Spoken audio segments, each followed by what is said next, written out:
What's up, ding dongs? I'm Charity. I am almost a 12-year flight attendant, and these are reasons why you should become a flight attendant. Number one, and the most important to me, is the travel benefits. A lot of people do not realize that as a flight attendant, you can obviously fly the airline that you work for free, but all the airlines kind of have these, we call them OAL agreements. If you work for Delta, you can fly on United for free. If you work for Frontier, you can fly American for free. And that goes across the board for almost all airlines internationally. Even if you work for, let's say, Allegiant, you can probably fly Emirates for free as long as you have an OAL agreement. Second, and this is also very important, is the freedom that it allows you in the schedule. I'm going to preface this by saying, when you start as a flight attendant, the airline owns your soul and your schedule. Got to build up some seniority, but eventually the freedom, depending on the company you work for, freedom of schedule that you can have to manipulate when you work, how you work, where you want to work. It's like no other job in the entire world. I could never do a 9-to-5 ever again.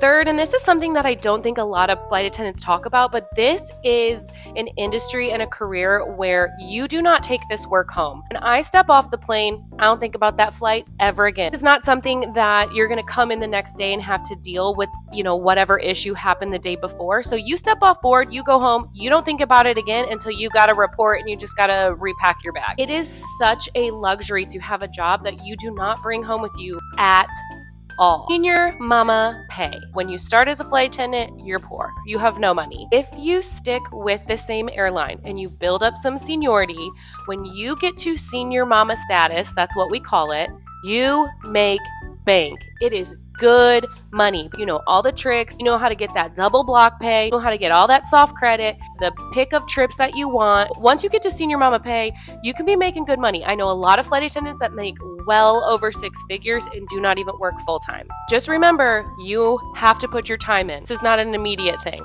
You got to build seniority and you got to stick with your company. Last and certainly not least, you meet so many people and you get so many opportunities that you would never get in your wildest dreams. I can't even tell you the amount of times I've been on a layover and invited to a bachelorette party, concert, or I met someone on board who gave me their card and a job opportunity for this. If you're in contact with so many people, 200 to 1,000 people a day, you're bound to meet people, get opportunities, have new experiences. And so it's just an incredible position to be in. That's it. That's why you should become a flight attendant. If that doesn't sound good to you, then it's not for you. And if you want me to make a video of why you shouldn't be a flight attendant, because not everybody should, I do not recommend it to everyone, let me know.